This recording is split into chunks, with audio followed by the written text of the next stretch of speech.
শুভ সন্ধ্যা বন্ধুরা, জয়গুরু। যারা যারা অনুকূল ঠাকুরের দীক্ষিত আছো তাদের জন্য এই ভিডিওটা সবার জন্য, কিন্তু যারা অনুকূল ঠাকুরের দীক্ষিত আমার মতন, এটা হচ্ছে তাদের জন্য বিশেষ করে। গুয়াহাটিতে কত সুন্দর দেখো অনুকূল ঠাকুরের মন্দির রয়েছে। আমি তো আগে জানতামই না। আমি ঘুরতে গিয়েছিলাম, সেই দাদাই আমাকে বলল যে এখানে গুয়াহাটিতে খুব বড় নাকি অনুকূল ঠাকুরের মন্দির আছে। তো আর দেরি করলাম না, চলে গেলাম সরাসরি সেই ঠাকুর দর্শনে। তো অনুকূল ঠাকুরের যেহেতু আমিও নিজেও দীক্ষিত, তো সেহেতু ভাবলাম চলো একবার গুরুদেবকে দর্শন করেই আসি। এইখানে দেখো বন্দে পুরুষোত্তম লেখা আছে, আর ভেতরে আছে গুরুদেব।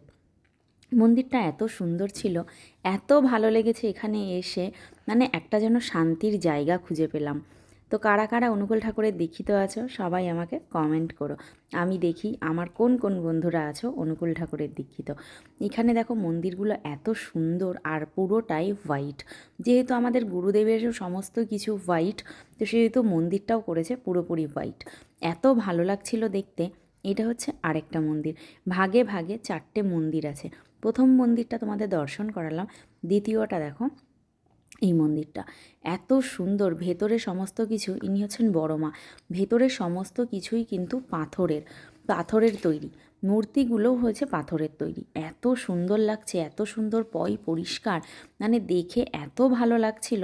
দেখো, কিন্তু কপাল খারাপ, তখন গেট বন্ধ ছিল। গেটের এপার থেকেই আমাদের দেখতে হয়েছে। মন্দিরটা দেখো কতটা সুন্দর লাগছে, যেমন সমস্তটা হোয়াইট তেমন লাইটিংওগুলো দিয়েছে পুরোটাই হোয়াইট। তো আমি এটা গিয়েছিলাম অনেক দিন আগে, যখন আমার ভাই গুয়াহাটিতে এসেছিল, আর ভিডিওটা দেবো করে দেওয়াই হচ্ছিল না। অনেক ভিডিওর চাপে এই ভিডিওটা নিচে পড়ে গিয়েছিল। তো ভাবলাম চলো আজকে এই ভিডিওটা শেয়ার করে দিই আমার বন্ধুদের মাঝে।